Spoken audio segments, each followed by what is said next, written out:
You know why we're here in the beautiful 305. Welcome to Countdown to the College Football Playoff Semis, presented by AT&T, and welcome to a nice, cool, and breezy South Florida, home of the Orange Bowl, where two teams are hoping to punch their ticket to the championship. The Notre Dame Fighting Irish taking on the Penn State Nittany Lions. There's James Franklin. A lot on the line tonight.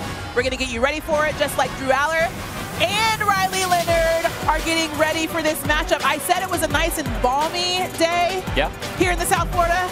Look at Riley Leonard warming up his hands a little bit. We're going to talk about that, and we're also going to talk about who the winner's opponent can be. We're here for the next hour, hanging out right here. Myself, Christine Williamson, Harry Lyles Jr., and Roddy Jones in the building. Yes, sir. Look at us. We made it. Hey, let me tell y'all something at home. Christine is cold. She says it's balmy, Why right? would you start? Might be a little nippy. She has been complaining about it being freezing. It is a perfect night for football, is it not? I'm sure. It could be a little warmer. I'm not going to lie to you. No, but see, the wind stopped. We're in South Florida. Hey. Like another 10 degrees wouldn't hurt anybody. Hey, none of us should be complaining. It's the perfect. other thing, too, is people keep telling me, you live in Connecticut, it's so much colder there. And I'm like, yeah, I don't stand outside in Connecticut. But whatever. We're very excited for some football that's going to be going down tonight. But before we get into that, we're going to get a little bit of history. All right, ladies and gentlemen, these teams have a long and storied one, to say the least. The first matchup was in 1913. However, they've only played twice since 1992, and their last game was in 2007 in State College. That was a 31-10 Penn State win. Now, as you know, both teams are no stranger to national championships. Notre Dame claims 11 championships in football, but their last title was in 1988 when Lou Holtz's Irish capped off a perfect season in the Fiesta Bowl with a 34-21 win over number 3 West Virginia. It has been a while for the Nittany Lions as well. Their last one came in 1986 when they beat none other than the number 1 Miami in the Fiesta Bowl behind a tough defense and a late touchdown to give Joe Paterno and Penn State their second national championship. A lot at stake tonight. Roddy, I'm going to ask you this one first. When it comes to coaches, who do you give the edge to in this matchup? I think with the way things have been going, you have to give it to Marcus Freeman, just because of the buttons that he's pushed with this team, not only in this playoff, but over the course of the season. This was a team that, remember, and no one will let them forget it, they won't let themselves forget it, lost to Northern Illinois week 2. It was the low point of Notre Dame in recent memory since they lost to Marshall a few years ago. But Marcus Freeman has played clips from that game every single week, and he did it again this week. And so the job that he has done tapping into the mentality of this team, making sure that not only do they not forget it, but they respond the right way to that Northern Illinois loss. And then the little things that he did, you know, the fake punt that they ran, and what ended up being an actual play that they ran, but they run the punt team on, run the punt team off. It feels like he's pressing all the right buttons to this team. So I give an edge to Marcus Freeman. And I will say, though, because I agree with everything you just said, especially given what we've seen out of this team during the playoffs, specifically that special teams play where they went 11 on, 11 off. James Franklin, for as much crap as he has taken, he is still a damn good football coach. Like, can he really genuinely, like, he's become the butt of a lot of jokes because you've got the statistic about their record against AP top 10 teams, this, that, and the third. One thing that you cannot say about Penn State is that they don't beat the teams that they're supposed to beat. They always win those football games. Shame on them for losing to good football teams. It happens to everybody all the time. So I think for both of these coaches, like, this is genuinely a really, really good coaching matchup. And obviously James Franklin's got a big opportunity in front of him today to try to basically get rid of that label. Okay, but to that point, how huge would a win tonight for James Franklin mean for his legacy and what he's been able to do at Penn State? It definitely helps, right? Because it is a point in the right direction for him. I still think people are going to then make it about the next one, right? Because, you know, people made it about Boise, right? And now this is the next game. So we'll give him credit for, you know, 12, 24, 36 hours, and then it's going to be, all right, well, can he beat the winner of Ohio State, Texas? So I do feel like we've sort of moved the goalposts at times with James Franklin because people are like, oh, well, he can't win the big game. Well, the first round of CFP is a big game. The quarterfinals of CFP are big games. And now it's like, well, he can't win as an underdog. Well, most teams don't win as an underdog, and yes, they have not won a game as an underdog in the last 3 years. They're an underdog tonight. So will that change? We'll see. But I do feel like we moved the goalpost slightly because you're right, Harry. Like, they take care of the teams they're supposed to take care of. They just haven't been able to pull upsets.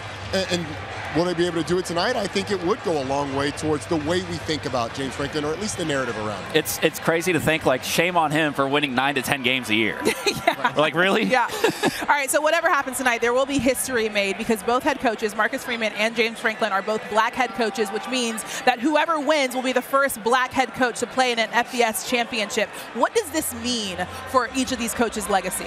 I think for coaching in general, like the coaching profession, with what we are seeing nationwide, with the number of former players getting back and coaching HBCUs, Deshaun Jackson, Michael Vick, it's where Deion Sanders had to get his start.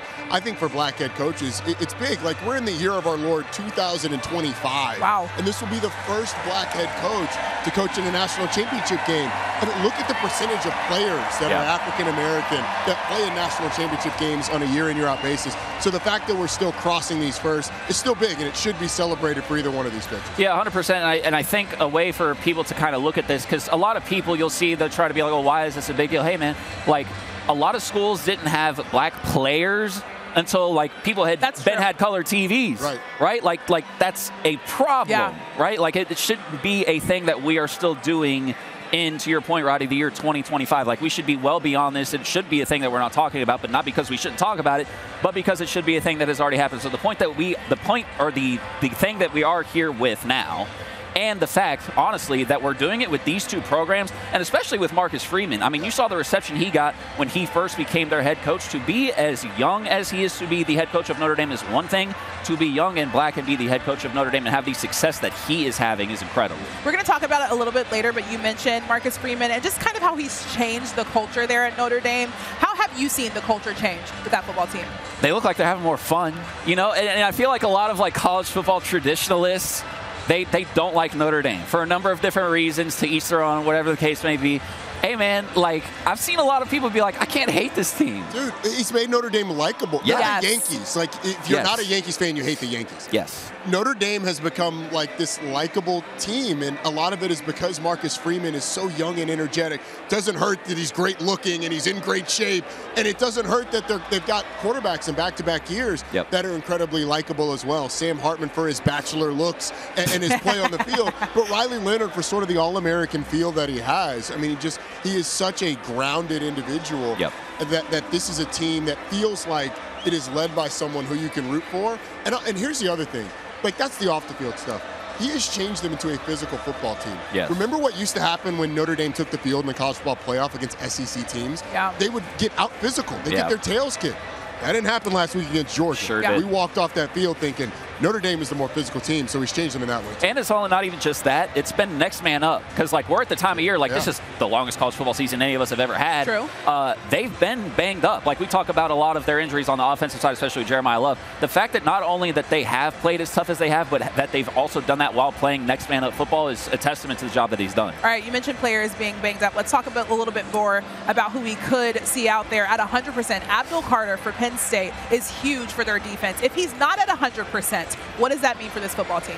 Oh, my gosh. Hey, Dennis Sutton has been a huge disruptor, right? I mean, like, I'm as big of an Abdul Carter fan as anybody, and I think the fact that you just have him out there on the football field, that's going to help because you have to keep an eye on that guy because he's going to be a top 5, probably should be a top 3 pick once we get out of this quarterback fest in the NFL. But if Dennis Sutton is on his game as well, I think that is going to be huge for them. I don't want to diminish Abdul Carter because I think he is a phenomenal football player. I think he should be a top 3 pick in the NFL draft. But this is a really deep defensive line. You mentioned Dennis Sutton, who's created a ton of pressure all year long, hasn't always converted them into sacks, but has been really disruptive. Amin Vanover has had a really good playoff, another 6'5", 260-pound defensive end. So they have guys. Now, if Abdul Carter plays, they just go to a different level because they can put all 3 of those guys on the field. He is definitely the most sudden. He is the strongest in his pass rush in terms of getting knocked off his track. He's the most flexible. Like, he's got all of the things that make you a premier pass rush prospect. He is different, but they are still very good with that. Those clips against SMU playing on that cold-ass turf, hey, man, That is like, honestly, like there's a lot of things, like we talk about the home atmosphere and those things, like that being a great part of the college football playoff. Watching those Penn State defensive linemen and edge rushers get after guys on that grass that looks like, honestly, probably shouldn't be played on is awesome. That's a great scene. I was there. The field was frozen, and so were we. You talk about cold. That was cold. I can't imagine. Okay, so no one capitalizes on turnovers better in FBS than Notre Dame. What are they doing that makes them so good at that? I think it's, number one, the physicality that they play with. You look at the play last week when Georgia's down in the red zone and the turnovers created because the safety puts his helmet right on the football against Trevor Etienne. The second thing is they do a great job getting after the passer. They create pressure on passers and play a ton of man-to-man coverage, so you're having to throw into tight windows. And then the third thing is they've got a guy on the back end in Xavier Watts who has 13 interceptions the last 2 seasons, 7 a year ago, 6 this year. He plays their center field safety. So if you try and throw it over the heads of some of those guys playing man-to-man coverage, then he's able to clean things up. They're also great at turning those turnovers into points, 6 defensive touchdowns this year.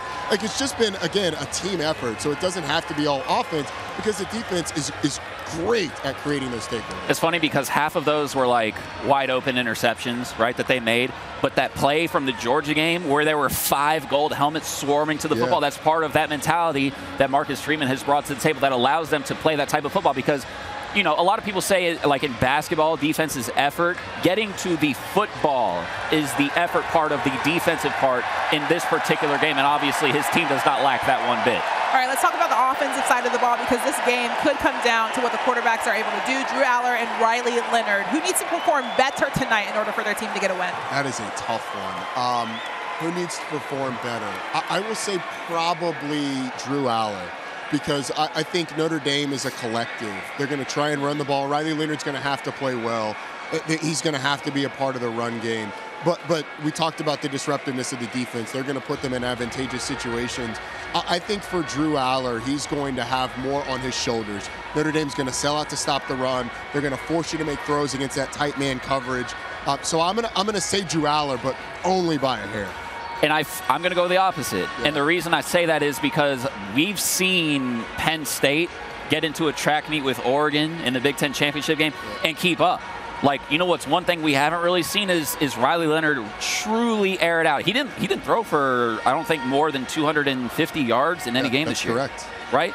I think he threw for 3 touchdowns once, and I think he had 3 games with 2 touchdowns. So, like, if this Penn State defense is able to stop the run that they have been all year, or at least slow them down, and we get into a situation where Riley Leonard has to beat them with his arm, then I think that becomes interesting. But then you and I also talked about that we think the talent at the receiver position for Notre Dame is better than more people give them credit for, just because there's a lot of box score watching with these guys. 100%. And look, if they get into a drop-back passing situation, I'm as concerned about the offensive line for Notre Dame because of Deni Dennis Sutton and Amin Vanover and Abdul Carter. That is the thing that scares me the most. If Riley Leonard is given time, I think he can make throws. But you are right in that conversation that we had. Like, the juice for the receivers, I think, is on Notre Dame's side. Yeah. Now, I was talking to somebody earlier, Cole Kublik, who works with us, obviously, and he was saying that he thinks the juice is kind of on the Penn State side. Greg McElroy thought that Penn State could have some success at the receiver position. So I do think the receiving room is kind of your flavor. But I think with what Jordan Faison has been doing, I think he's probably the most explosive of that group. All right, we'll see what happens tonight. Roddy, you have to leave us. I do. Well, I don't have to, but I'm being forced for the actual talent of Taylor McGregor and Kris Budden. Too much Atlanta up here too, baby. There's a lot of Atlanta. ATL, yo. You know what Isn't that what they say? Yeah, something like that. Well, we can't really. Well, it's digital. We might be able to say it. Cologne, can we say it? You guys say it. I'm not going to say it. I'm not repping ATL. Well, thank you so much, Roddy. Enjoy the game. Peace up, A-Town down. That's right. Look at your chapstick. Yes, need time. All right, so Lyles alluded to this a little bit. Notre Dame's offense hasn't exactly been exploded this postseason, but it has been opportunistic against Indiana. Xavier Watts picked off Curtis Rourke in the end zone, ending a scoring threat. And the very next play, Jeremiyah Love took it 98 yards to the house, giving the Irish a 7-0 lead that they would never give up. At the end of the first half against Georgia. That was actually really good. They kicked off a 48-yard field goal, forced a recovered fumble by Gunnar Stockton, and on the next play, Bo Collins took a short 13-yard run to make it 13-3, but the Irish weren't done there to kick off the second half. Jaden Harrison took it 98 yards to the house to cap off 17 points in 57 4 seconds of game time for the Irish. The Irish. Every time I say the Irish, I am just reminded that we were in Ireland to start the season. That felt like it was a year ago. That's a long time ago. We welcome in Taylor McGregor, who will be on the Notre Dame side tonight for ESPN Radio. Let's go. Girlie. Guys, this is so much fun being on with you. I haven't seen you in forever. Well, I've been busy checking out your outfit. I know we're here to talk about football, but this fit. Hey, I mean, Harry, how do you even compete with this? I can't. I'm the hype guy. I know. That's my job. You look and I look like I'm going to Vail, so. Why? It's cold here. It's cold here. It's not that Ladies and gentlemen. No, it is. I just said, it's why cold. do you have to say anything? She already knows. And it's going to get colder. I think it's still going to drop 7 or 8 degrees. So. I love Taylor so much. Harry's trying to say it's not that cold outside. It's not that cold. Well, it was colder earlier You're a liar, when the wind was blowing. You know? I'm cold right now, and I have a full-on puffer. And we're in Miami. That's the part that's unreal. Annoying. Yeah. Okay, so Taylor, Notre Dame has done a really good job of taking advantage of turnovers and making opportunities. What's been the key to their success when it comes to capitalizing on those opportunities? Yeah, so I asked Riley Leonard about this, and he first brought up fall camp, and he said, can you even imagine being in my seat? It was torture every single day going against these guys. And I said, what makes them so effective? And he said, I think it's the confidence level. They don't do a lot back there, but what they do, they're very confident in. They're able to go out there and repeat that success day in and day out. I'm talking about guys like Xavier Watts, who've gotten a ton of attention on the back end, 6 interceptions.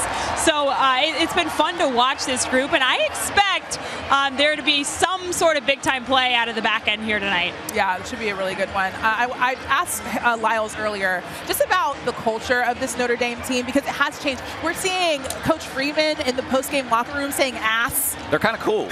Like they're cool now. Okay, so it's funny. I live in Chicago, right? So I have a unique perspective on the likability of Notre Dame. For so many years, I mean, Chicago is a melting pot of Notre Dame alumni, Michigan, all around the Big Ten, right? And everybody, #1 haters, was on the Notre Dame Fighting Irish. Everybody hated them. I feel like now this team has taken on the personality of Marcus Freeman, and all of a sudden we're seeing Notre Dame almost become America's team.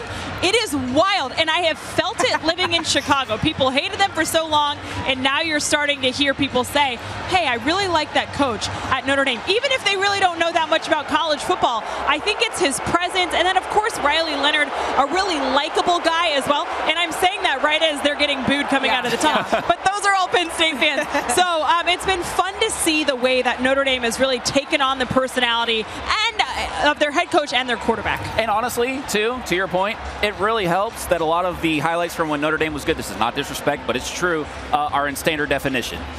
Just saying. It's been a long time since people remember Notre Dame being like national championship good. Gotcha. Okay. I also just want to say, like, let's be for real. I think when Marcus Freeman became the head coach of Notre Dame, a lot of people loved him because he's just a good-looking guy. That's what a lot of people were saying. Yeah. I'm not going to lie. Well, and they didn't like Brian Kelly. That's true. It's a completely different vibe, right? From Brian Kelly to Marcus Freeman. Yeah. And so you understand just the turning of the tide and how with that comes a changing of the way that fans view the program. Yeah, I feel like he felt just a little bit more relatable for a lot of fans. He was a tall glass of water after a tablespoon of salt. That's one way to put it. I like that. I like that analogy. Okay, let's talk a little bit about the injuries. Jeremiyah Love, what's the latest with him? Yeah, so that's been the key injury everyone's following. I was watching him in warm-ups moments ago. He is not wearing that brace on the right knee, which is really good news. He was wearing it in practice all week long. Coach Freeman told me also moments ago that he is good to go. He also said he's not 100%, but nobody on our team really is. Yeah. And so I expect him to play a huge role in this game, and that was something that Coach Freeman told me as well. They have to be able to get the run game going in this game to find success. So I expect him to be a huge part of it, and also this guy right here, Riley Leonard. He had 80 yards on the ground against Georgia, which was a season high for him.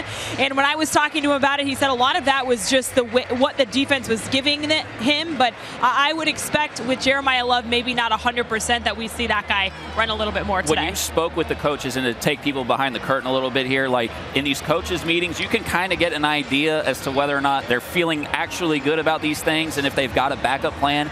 Did it feel like they sort of had a contingency plan? I think they're pretty pretty confident that he can go out there and play. So we'll have to see. I'm such a big believer in adrenaline. And listen, if you can't get adrenaline from a stage like this, then maybe you shouldn't be competing at this level. And so that's my take, is that I think they believe he's ready to go. And they have enough of a plan maybe behind him that things should be good. All right, so it should be a really good game. We're very excited to hear Taylor on the sideline for Notre Dame in that matchup. Taylor, thank you. We love you so much. Enjoy the game. Stay warm. She's looking. Drew Aller is a fearless leader. He's a winner, and he'll do whatever it takes to win a game. I'm older than him, so I seen when he came in as a freshman to now, and the progress I've seen him make with his throws has been crazy. And he's very confident in his preparation and the way he prepares. I think it comes down to doing whatever it takes to win. I'm willing to throw the ball 50 times a game or hand the ball off 50 times a game. I think Drew, kind of the step he's taken this year has just been kind of the way he's managed an offense. And I think his confidence of his preparation proves for him to be poised in the pocket, poised everywhere. I would say Drew's the best quarterback in the country, probably the best arm I've seen in my lifetime. And just like that, Kris Budden is joining us. She'll be on the Penn State side for ESPN Radio. Hey, girl. Hello. So good to see you. I like the pink. You Hey, got man. the memo. If I knew everybody else was going to pop out, I would have dressed up more. Yeah, at least you got the pink nails, though. We're kind of matching. It is a semifinal. Come on. I just bring your best. I don't think I've seen you since the CFP last season. No, Final Four. Oh, you're right. Okay, yeah, good. You had a guest. But that was still. You had your cat with you. That's crazy. We got to stay more connected than this, guys. You know? It's fine. We need to see each other more often, but it's totally okay. We're reunited now here in Miami. Okay, let's talk a little bit more about this Penn State, this Penn State team, because there's a lot going on. Obviously, their quarterback, Drew Aller, has grown a lot. How much growth has this team seen from him, their quarterback? Yeah, I think it's a lot of it. I think, first of all, you play one season wearing that logo as a quarterback and all of the surroundings that come with it. And it took a year to really understand, like, what's it like to lose wearing that Penn State logo and all of the stuff that comes with it. So that's growth of one hand. I think the other part of it is just how comfortable he is in Kotelnicki's system and the way that those two have worked together.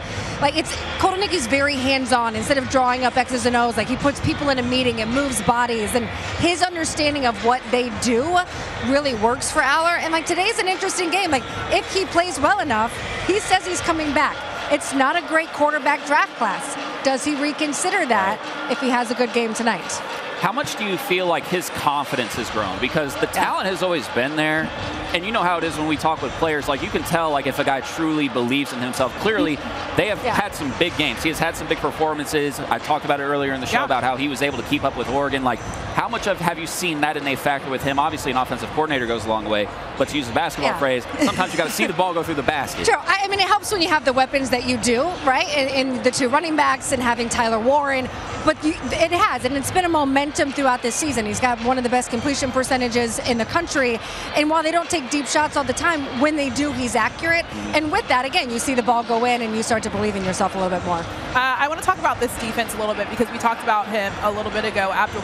Yeah. He likely won't be at 100%, but how can you talk about his recovery process since he got that injury at Boise State? Yeah, you know, it was interesting. Like, he was out like 3.5 quarters. Yeah. And when you look at what that defense still did, they shut down Ashton Genty. And if you look at the stats, he still had over 100 yards, but that was really on one play. Like, they shut him down. So while they do need Abdul Carter, and it is that left shoulder, sounds like he's gonna try and give it a go.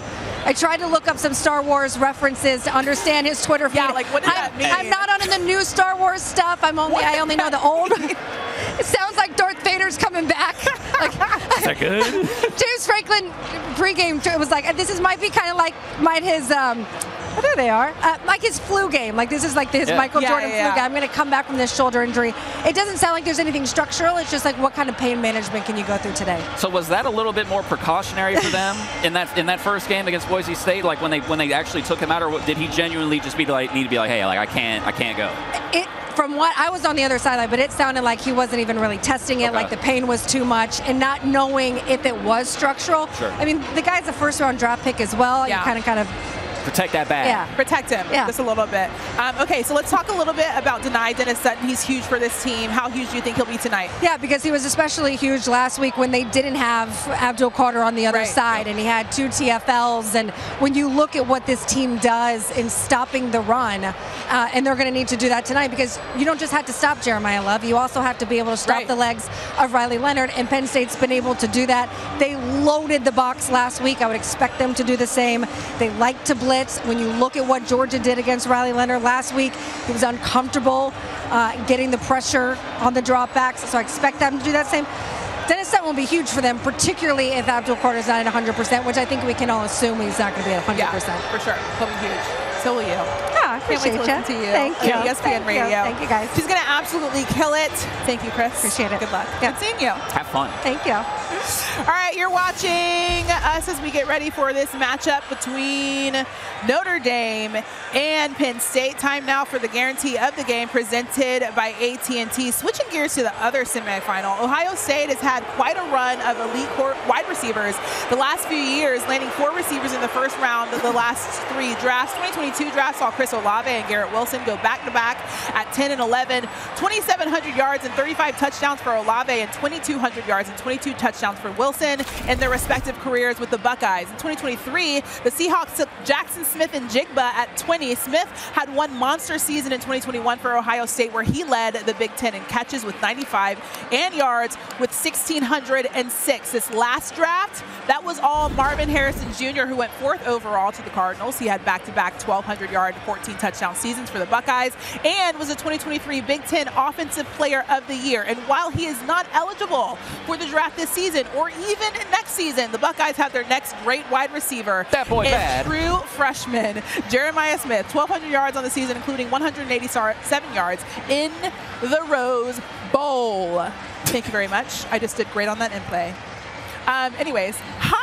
Hi. What up? Long time coming. I feel like I really brought the dress down vibe to the set right now. No, you brought it up. And you're very Notre Dame-y. I'm very tailgatey right now. Tailgate but we need some of that flavor. You know, we don't get that often enough on our show. It is a college football game. You look stunning as always. Harry, you look fine. Thank you. Hey, look, I'll take it. Jess, you live here, and Harry's going to hate that I'm bringing this up. Yeah. How do you feel about the weather? It's freezing tonight. Thank you. I grew up in Chicago. I went to Notre Dame, and then I moved to Miami, and I've lived here for 4 years, and I already can't handle 50 degrees. It's pathetic. It's sad. Yeah. I don't want to know what y'all keep the AC on at y'all's house. I leave it at 70. 72. Okay, Harry, I want to start with you first. If you had to make a guarantee when it comes to Jeremiyah Smith, what would it be? I would guarantee that Texas is going to have to keep an eye on him. Not just try to stop him, but to keep an eye on him. Because the key for this Ohio State offense has not even just been the fact that they're actually trying to get, the best player in the CFP left the football. The fact that they are moving him around a lot. So we know this Texas secondary, Jahdae Barron, usually plays on that right side. They've got a really talented secondary, arguably the best, though I think you might say it's Notre Dame, and I honestly wouldn't fight that hard against it. They're both great. They're both really good. They've got to keep their eye on him. If they do not, I think that one could get ugly quick. Okay, so Dan Orlovsky said that if he could go into the draft this year, he'd be the #1 pick. Our guy, Harry Douglas, said that he reminds him of Julio Jones. How good is he? I think anytime you have a player where everyone is now really angry at the NFL draft and college football draft eligibility rules, you know that that player is probably pretty great, and that's where we're already at with Jeremiyah Smith, and there's probably only nowhere to go but up for him. Yep. And next season when he comes back and the following season after that, so yeah, he's pretty dang good. How crazy would that be if he tried to pull a Mo Claret? Like, we've seen it doesn't work, and you can't sue the Shield. But, like, he would be, a lot of people say, like, he would be a top 10 receiver in the NFL right now. I don't know if I would go that far because he's still, like, 19 years old. Yeah, there's also 10 phenomenal receivers I can name. Right. Like, the NFL is stacked with wide receivers. But, Yeah, like, I'll give you, like, 25, I think. Okay. I think I'm comfortable maybe with that. between 10 and 15. Like, he could be somebody's #1. For sure. I think. He would be a game changer if he was in the Steelers-Ravens game for the Steelers on Saturday night, because they need a receiver. And I'm telling you, all right, sorry. You got the Steelers I'm a here Steelers over there fan. too? Yeah, I know. That was too much. I don't know. There's Penn State fans here that probably like the Steelers. They're in the back like, yeah, she's right. Texas' Jahdae Barron, you mentioned him. He won the Thorpe Award for Best Defensive Back. Michigan has given college football the template for slowing down this Ohio State offense. How do you see this matchup playing out, Lyles? I see Cologne putting that Michigan stuff in there. I see there was an asterisk right there. I think it's an interesting matchup because Texas can do a lot of the things that gave Ohio State problems. It is the other side of the football, though, that I am honestly concerned about. Ohio State's defensive ends, JT Tuiamalolo and Jack Sawyer, have combined for 7.5 sacks, 16 pressures, and 7 batted passes in their 2 playoff games. Texas, Cameron Williams, apparently he's going to play. Pete Thamel reported that earlier today. He was out against Arizona State, and their defensive line absolutely cooked the you-know-what out of Texas. And then Kelvin Banks, he's been banged up. If that Texas offensive line is still shaky against these guys, like, that could end up being a 3-score game. It's the kind of thing where, like, it sounds cliche, but you can't play from behind if you're Texas, right? Like, you have to give your offense time to get in rhythm in that game. And if Ohio State comes out and they start scoring touchdowns really quick like they did against Oregon, that's a recipe for a bad night, because then they can crush you with their slow run game and those 2 backs that are really good and really talented. And they're not even getting that much credit because that's how good the passing attack is right now. All right, so that's one matchup that we have our eye on. The other matchup, the Texas offense versus that Ohio State defense. Ohio State overwhelming today. Let us stand by Ohio State defense to reestablish control. They're physical. They've got athletic linebackers who have length. They've got a veteran secondary that has length. They play hard. They're a hard downhill group. Texas has got a great offense, and Sark does an unbelievable job. The mentality of our team going into the Cotton Bowl, we just really have nothing to lose. Ewers wide open, touchdown to stay alive. Quinn Ewers, unbelievable. Very, very smart. He's won big games. He's an excellent quarterback. He's a great player, had a great year, had a great career at Texas. He's got a great arm, he's smart with the football. They're super talented on the defensive side of the ball. They just do a great job of staying disciplined and having good eyes. That's the best challenge you want, being able to go against the #1 defense. There's no better feeling. Look out, Longhorns. The Scarlet and Gray Redemption Tour arrives in Texas for the semifinals.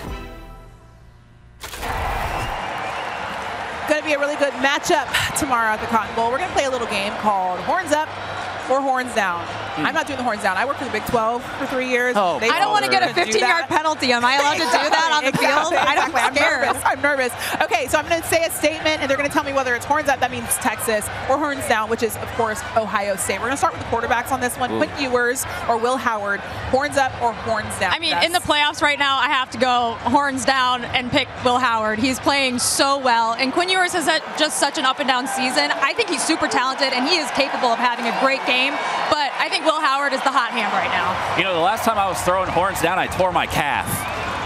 What? That is very true. So I don't know if I want to do How that. does that but work? I am also going to go horns down. You know, I'll toss some T-shirts at game day. You know, it's you know, stretch, guys. I'll say that, stretch. Foam roller. I'm also going to go horns down. Though Will Howard has actually put it together. Quinn Ewers, man, I still think he is very talented. I know, we've all seen it. He has it in him. It's there. Like, I have never seen a quarterback that has just the highest of highs, and then, holy mama, his low is beneath the floor. Well, Carson Beck, we saw this season too.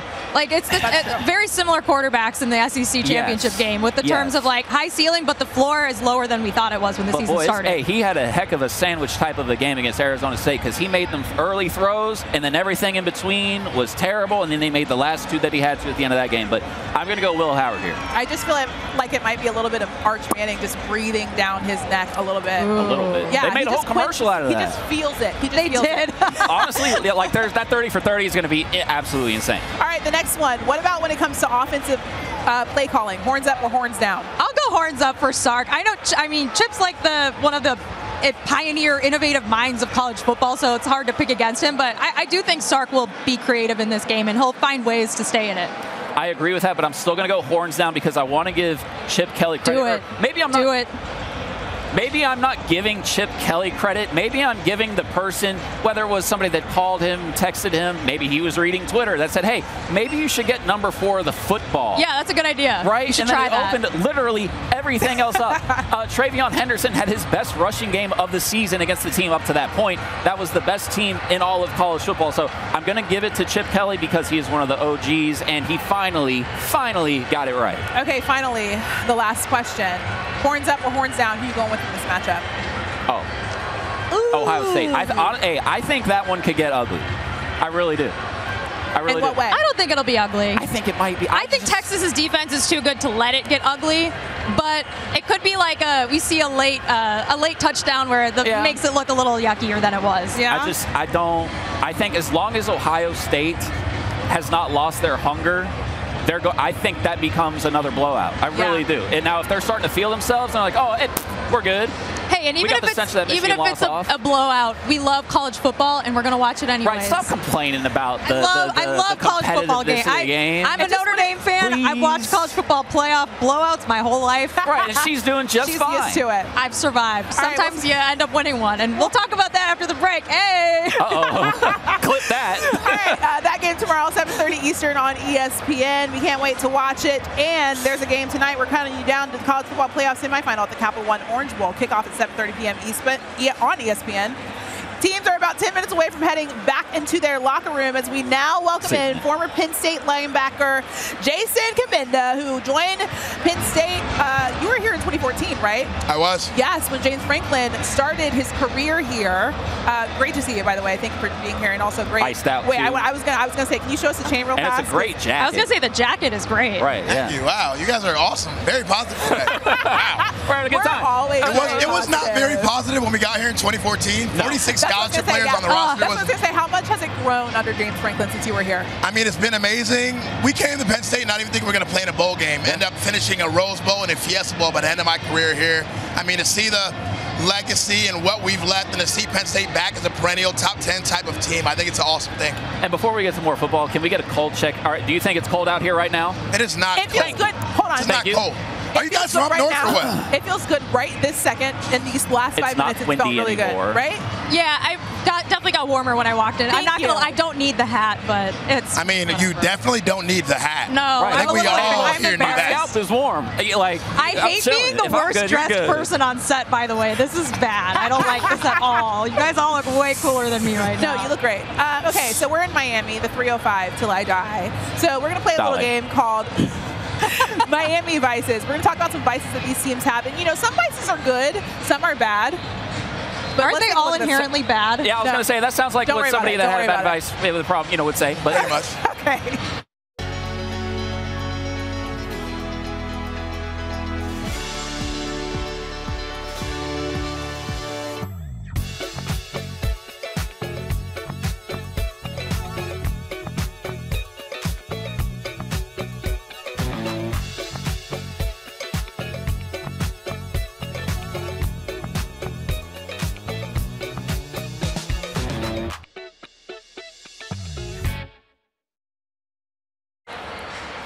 I feel like we should have come back on cam with like sunglasses and like, I don't know, something cool. Yeah. It's fine. We're still very We'll do it next year. All right, I'm going to run through some vices, and you guys are going to tell me if they need to keep it. Let's start with Penn State. Under their new OC, they tend to get caught up in doing a little too much, getting too cute on offense at times. Jason, I'm going to start with you. Do they need to keep this vice? They need to keep this vice. They've been the same all year long. It's part of their identity. Stay the same. That's just who you are. I agree. I mean, this is the kind of game where you're going to just throw everything at Notre Dame's defense that you can. If that means getting a little cute, getting a little creative would be another synonym. I think that is more flattering. Oh, yeah. Why wouldn't you? Like, this is a playoff game. If you lose, your season's over. Just make Tyler Warren the quarterback for a couple plays. Who cares? I would like to see that. And honestly, you know what? One of the big criticisms of this offense, at least from last year, it was fair. They didn't have a lot of big plays. So, hey, let's, take some shots. You've got to. I think it's absolutely a vice they ought to keep. You want the defense thinking as much as you possibly can before the snap. And I think he does a really good job of doing that with weird formations and things that defenses just traditionally don't practice every single week. Got to keep them on their toes. I like it. All right, vice number 2. Notre Dame is near the bottom in FBS and explosive plays. Do they need to kick this vice and be more explosive, Jess? I mean, ideally, you would like the offense to be able to rip off explosive plays, especially in the run game, which Jadarian Price and Jeremiyah Love are very good at doing, especially if Love is fully healthy. Penn State's a team whose defense does tend to miss a couple tackles sometimes, and those backs are really good at breaking tackles and getting more yards after contact. So, yes, especially in the run game, but I don't think Notre Dame's offense has had to be explosive in the passing game to win their last 2 games, especially when they played both with pretty decent leads in the second half. So, not something that is super concerning, but yes, you hopefully would like to see some of those runs get a little bit longer in this game. I think you'd like to see them be more explosive. And obviously there's not a whole lot of context to that, but I'd like to say that these explosive plays, there's more to it than just the yards. It's the energy. It's the momentum you give the game. It's the energy you're giving your players and your teammates. So being explosive, that's like a boost of juice for the entire team. So you'd love to see more of that. Yeah, I mean, we all love big plays, points, all those different kinds of things. But, I mean, if it ain't broke, don't fix it. You don't have to fix it. Like, it would be nice, like, if you put some trinkets on there, you know, like some 20-yard passes. It'll be jeweled. Yeah, winning game plan maybe doesn't include that. I'm sure Georgia would rather have won the game than had that great explosive pass to Arian Smith. 100%. So if Notre Dame doesn't have to do it in the pass game, they won't. But I think they probably are capable of a little bit more. Yeah, for sure. All right, our third vice. James Franklin has a bit of a history of late game decision making. Jason, does he need to kick this vice, or is it good? I think he needs to kick the vice, but I think as of late, Coach Franklin's been coaching with a ton of conviction, a lot of belief in his players. Yep. We've seen him go on 4th down more than we ever have. That punt call in that Minnesota game, 4th and 1, like, that was ballsy. We haven't seen that at Coach Franklin really since his whole entire tenure here at Penn State. So I think he's starting to coach with a conviction that he needs to in order for this team to win and go as far as they're going right now.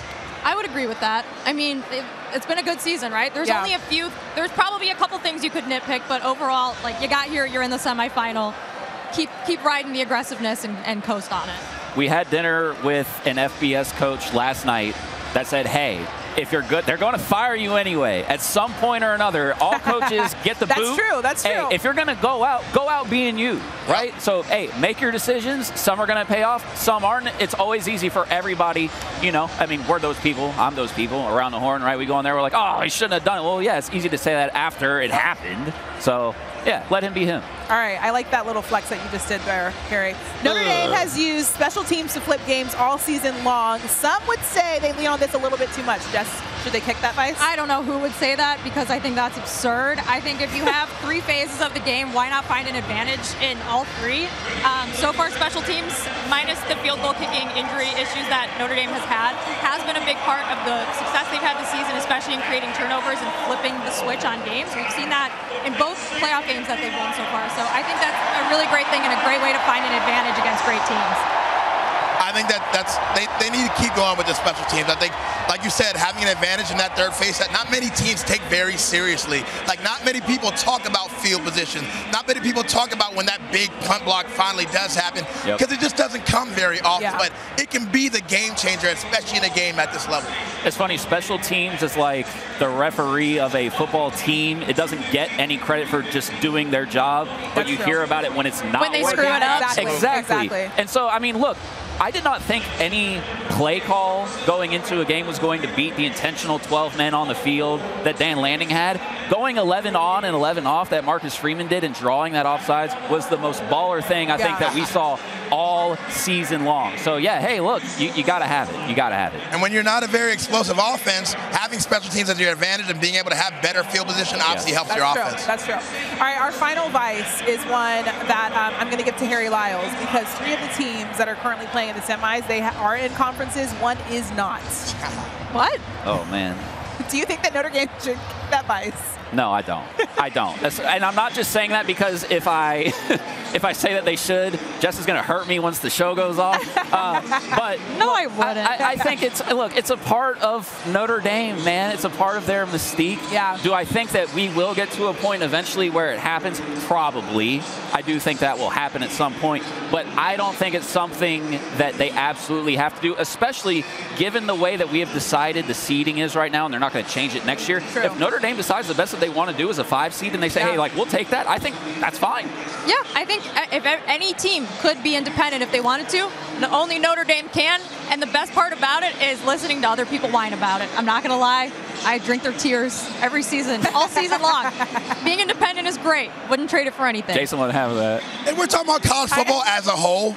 Everybody has to be on the same scale. There's no program that is special. Everybody should be in a conference no and one's play on the same for a conference scale. championship. We all know that Period. the conferences are not the same, though. So. Oh, Lord. It's true. Yeah, we know the SEC isn't that great Some right of them now. only play 8 conference games. Some of them play 9. And NIL came along. All of a sudden, SEC ain't all that. I agree with you on that one.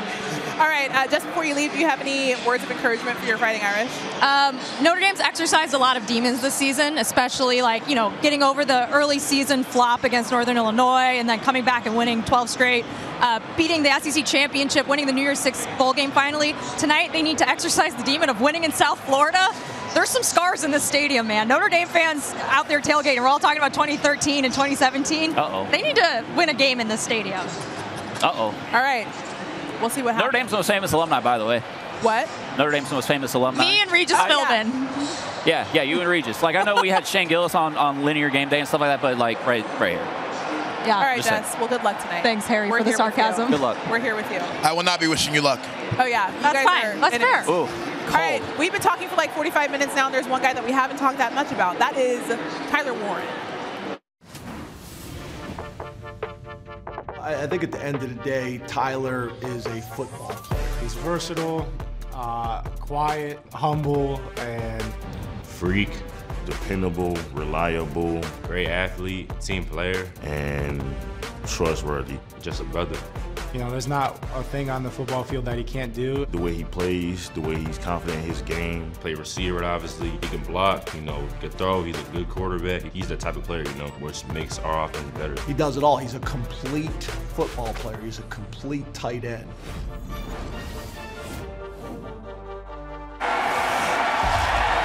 Time now for the guarantee of the game presented by AT&T. When it comes to Penn State's passing game, it's been all Tyler Warren. Twice as many catches than anyone else on this roster. Harry, when it comes to that tight end, what kind of guarantee can you make for Tyler Warren?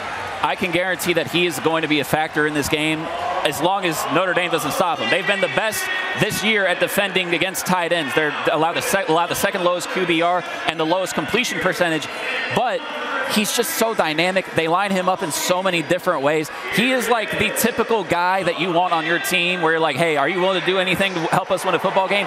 He's that guy. I guarantee you, no matter what, he's the best player on this football field, and he is going to be the key to this football game. Yeah, I think that's what makes Tyler so special, is that he can hurt you from anywhere, whether he's in line at tight end, whether he's motioning out as a wide receiver, as a running back, as a fullback, as a wildcat quarterback throwing touchdown passes. Yeah. This kid can do it all, and I think the way AK is able to hide him in different formations, and we talk about all the formation shifts, that's really what AK is best at. He's able to find Tyler in really favorable matchups, and Drew Aller is able to take advantage of it. You just talked about how he does everything. Can Penn State afford to put it all on Tyler Warren tonight? I wouldn't say it's all on Tyler Warren, but I would say that he's our All-American, so he's going to go out there and do his part. And when he's playing at his best, it opens up everything else for everybody, right? And their running game is better when he's there. Obviously, they don't make a huge effort to throw to the wide receivers. I think they literally throw on like an FBS low. I think the number is 35% of their passes to wide receivers, which is fine when you're as creative as they are with him, right? And as long as they're running the football, they're playing the strong defense that they do because you're winning the field position battle there. It is a winning formula. It's literally the reason why they're here. And I will also say this, Notre Dame has faced in the bottom of 10% of 12 and 13 personnel. And it's really because teams don't think that they can match the physical play of them. Penn State does think they can match that physical play.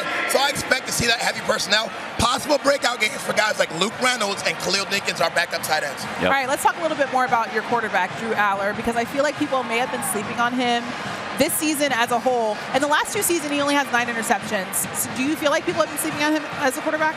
Yeah, I mean, we're a run-heavy offense. I don't think there's an offense that features Drew going out there and throwing the ball 40 times like a Jackson Dart. Yeah. But, man, he has all the capabilities. I've seen him grow this year. The poise, the footwork, being able to get to his third and fourth reads. He's really, really grown this year. And not only that, but managing the game at the line of scrimmage, calling out blitzes and getting Penn State into the right place. He's done a great job. I think he is the one quarterback that is the biggest victim of box score watching. People, the way that people talk about him and his game and some of the attributes that they give him, I'm like, are we watching the same quarterback? You know what I mean? Yeah, absolutely. Like they do that. That happens to everybody, right? Like people did that with Carson Beck towards the end of the year. But with Drew Aller, people act like he's just like this not skilled quarterback. Like he's got it in the bag. To your point, it's just not the emphasis of this offense, and that's absolutely okay. Shout out to the drum line, literally right behind us. Let me show you how to use that thing, nephew. I think if Penn State goes all the way this year, Penn State's going to have to worry about if Drew Aller's going to be staying in college. Yeah. That's all I got to say. That's true. Okay, let's talk about the defensive side of the ball. Obviously, you know it very well. How well does this defense get after the quarterback? I mean, at a tremendous level. I think we have a deep D-line, a true two rotation, which a lot of D-line coaches love to be able to have. You got the #1 edge in the country in Abdul. We're expecting him to play today. Yep. He's going to be the guy that steps up, rushes, and backs up and is that quarterback spot when Riley Leonard tries to get out of that pocket or step up in a pass lane, and he's got the freaky athleticism to match him at any part of the field. So I'm excited to see Abdul go out there and play his butt off. As somebody that played for Franklin, like what is just sort of the mentality? Because you could see it. We kind of talked about this with Notre Dame and their mentality and how they really swarm to the football. There is a general, and I think this even precedes Coach Franklin, there is a nastiness. If you put on that uniform and you are playing defense, like what is sort of, you know, as somebody, again, that has played, your perspective of that and how that's taught and how that's instilled and how you carry that as a Nittany Lion? I think to me that's culture and standard. When I committed to Penn State, I was going to LBU, linebacker U, and that's right. LBU, there's a standard to withhold in terms of the level of play that you need to play at in order to put that uniform on. I think these guys just take that very, very seriously, and that's just culture over time, man. It's tradition. All right, it should be a really good one. As we watch the band taking the field, they hit me in my shoulder, bro. What is this, I don't know what this kind of instrument is. Hey, I'm telling you though. Don't let me get on that thing. I'm gonna start. It's a trombone, right? No, that's not a trombone. What is this? Who? A sousaphone. I've never heard of that. Sousaphone players are right bro, he's pulling us. my leg. I don't know what that is. Yeah, what is a sousaphone? A sousaphone? Have you heard of that? I have never heard of that. It looks like a trombone, but it's on the bottom. What is it? Basically a trombone. A tuba. Okay. What? No, is sousaphone his government name? Okay, he said sousaphone is the government name for a trombone or a tuba. Tuba. Excuse me. Yeah. But a tuba looks like a, what is that? A trombone? Hey man, look, let me tell you something. We're going in circles here. Glory Lyles can tell you this. I was too lazy to be in the band. I was too busy playing Call of Duty. We're really trying to understand the band right here since they're all up in our grill. Okay, so let's talk about Katron Allen and Nick Singleton, who are over 1,000 yards rushing this season. Do you think that they can have success against this Notre Dame team? I mean, I think this is a great Notre Dame defense, but man, I think it comes down to the O-line and how Penn State's O-line can match the physicality of that D-line. I mean, Katron and Nick are really, really talented backs. They're different. Nick is a fast, explosive guy. Katron has great cuts and great vision. He's a bruiser, like a Marshawn Lynch type of runner. I think he runs with attitude, man. I love seeing that guy go because he always ends up running forward on contact. So I'm excited to see these two guys play today, and if they have great games and are able to open up the play-action game for Penn State, I just don't see this offense slowing down. No, I don't either. And, you know, it's funny, like, a lot of people highlight Nick Singleton, but Katron Allen has had the hot hand. Oh, yeah. Right? I mean, like, he has been running with an absolute purpose. And I think the beauty of what Penn State does, I mean, they're both still really effective. And it's funny because Nick is very efficient with his running. Yep. Like, there are multiple games this season, I think almost half of them, where he doesn't even have 10 carries. Yeah. And he's still putting up numbers. So the fact that they've got these two, even if Notre Dame does put up a really, really physical, good fight, they've got that smaller interior defensive line, smaller guys, but a lot of force, a lot of strength. You know, they say the low man wins. The fact that you can keep fresh backs out there is huge. There are sousaphone friends. All right, before you let you go, Jason, how confident are you in your Penn State team to get a win tonight? I am very confident. I think the biggest key to this game is Penn State starting fast. I just don't see Notre Dame coming down 10-0 and being able to throw their way out of it. We saw Riley Leonard only have 90 passing yards. They rely so much on the run. If Penn State can start fast, which they've struggled with this year, if they can do it today, I don't see them losing this game. We'll see if it happens. Good luck tonight. Thank you so much for joining us. Thank you so much. We talked a lot about Penn State's defense. The other part of this is Notre Dame's offense. Play fake. Leonard to the end zone. Touchdown Irish. Challenges the quarterback. Can make plays with his legs and can also make plays with his arms. For me, it's just stopping the run. He's agile and he's one of the most athletic backs we've seen all year. Probably one that makes a lot of plays on his feet, be great pocket presence, and, you know, they can be explosive, especially in their run game as well. Penn State just took it away. Zakee Wheatley ended up with the football. Basically, all of their defense is just good. Their D-line is pretty good. It's a competition in the linebacker room. We're going to have to be able to run the football versus a really good rushing defense. They can get pressure with 4, they can get pressure with 5. It's going to be a good challenge for us. And the DBs are just as good as anybody else in the country. Play like a champion today. We are.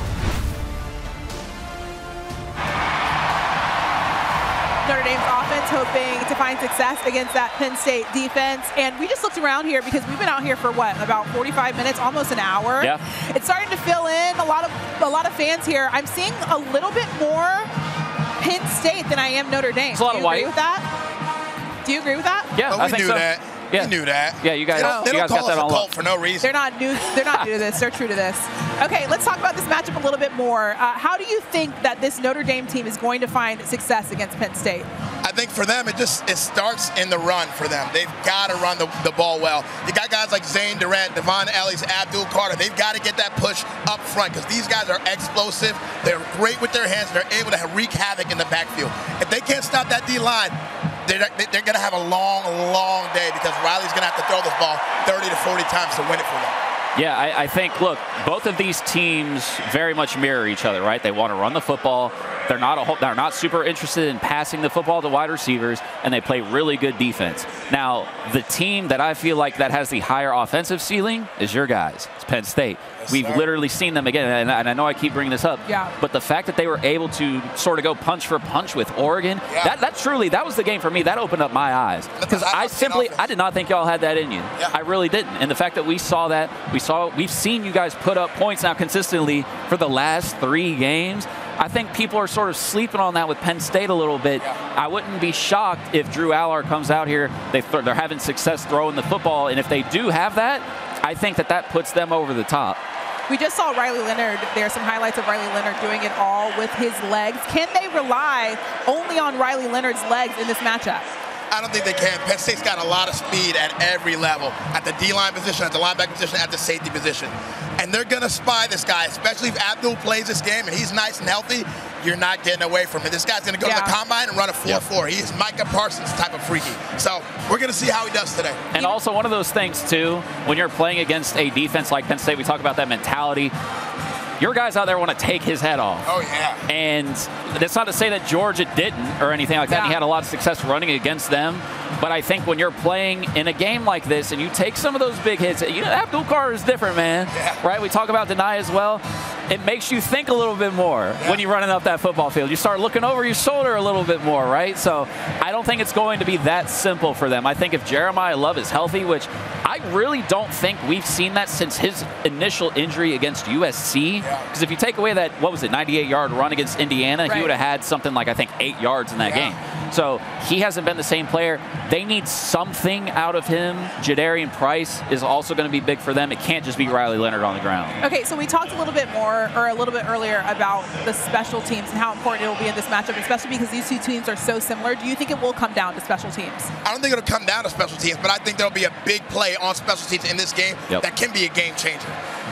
Yeah, I agree. I think it would be interesting because it's also funny. Our producer, Chris Colon, had sent me a stat before the show that Notre Dame is the worst in terms of field goal percentage kicking team in all of FBS. So for all of the, we see the good plays that they've made. If this comes down to them having to line up a field goal, you know who's going to be sweating? Marcus Freeman, because are you going to send your guy out there? Depending on how long he's going to send your guy out there, you're going to try to, given the circumstance, maybe run another play. So it really could come down to special teams, especially given I think most of us think this is going to be a close football game. So it could, but in perhaps a negative way. Okay, so when it comes down to it, if you think James Franklin taking on Marcus Freeman, the coaching matchup specifically, I'm not going to ask you this because I feel like I know you're going to go with Franklin. Who do you think has the edge in this matchup?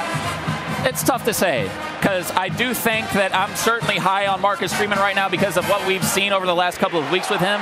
But I do think, and a lot of people like to get on James Franklin for his record against AP top 10 teams. I think that's a little silly. But I think his experience, because he does have that, right? I think that could be a factor in their favor, even though, again, people like to say, well, he doesn't win the big game. Well, how many schools have winning records against AP top 10 teams? That's true. It can't be. I mean, he wins the games that he's supposed to win. Alabama. How do you feel about that criticism for your coach? I mean, I hear it. I hear the criticism, but at the end of the day, what 2 biggest games could be them right now, right? We won 2 huge games, SMU, Boise State. Those are go win or go home. There aren't any bigger stakes you could possibly have than those right there. So, I mean, if we win these next 2 games, I really just don't want to hear it ever again, honestly. And it was like Roddy said, like, and I sort of alluded to it, the goalposts are going to move. If you guys win this one, it's going to be like, hey, well, he's got to win the national championship. Yep. That's the big one. It's like, bro, Boise State was the big one last week. Right. Yeah. Like, which is it? Okay, Jason, as we get closer and closer to kickoff, obviously you're not playing tonight, but if you were to give a little hype speech to your team tonight, if you were in the locker room, what would you say? I would tell them that it's about time that we stop talking about 2016. This is your opportunity and your chance. 15 yards, 15-yard penalty, dude. That's crazy. This is your opportunity and your chance to etch your names in the Penn State lore of history, man. We've been talking about 2016 Big Ten championship for a long time now. We're in 2024. This is these guys' chance. 2025. I'm sorry. This is their chance to finally write their names and create a new legacy for themselves and a new standard. I'm sold. I'm sold. All right. I feel like we can't do picks we need in to a get our boys pick. way because I know for sure you're choosing. Come on now. No, but the dude that just walked through, we need to get his pick. That guy was not paying attention to anything. I don't know what he was looking at. Lyles, who do you give that in the matchup tonight? I'm going to go Notre Dame. I don't feel good about it. I wouldn't feel good about picking you guys Can either. I get a score? I want to say I'm going to go 24-21. I got 27-21 Penn State. I like that. Okay. That's pretty close. Yeah, I think it's going to be a close game. I do. I think this is going to be our best game, right? And for everybody at home, again, even if it is blowout, shut up. Like, come on, man. Like, it's football. Don't you love college football? It's not going to be a blowout. It's not going to be a blowout. Yeah, we love football. You hear my voice right now? Like, the We Are chants are doing me over right now. I mean, my voice is almost gone. I'm not going to have nothing left for any post-game interviews or anything like that. Nah, you got it. You got to hang out with us pregame. This is amazing. Thank you so much for joining us. This has been great. You've been so great. Thank you guys for watching Countdown to the College Football Playoff Semifinals presented by AT&T. It's going to be such a good one here at Hard Rock Stadium in Miami, and we will see you guys at the championship. Whoever wins will be there as well. Yay, A-Town. We are, baby. Jess is in the back screaming, "Go Irish."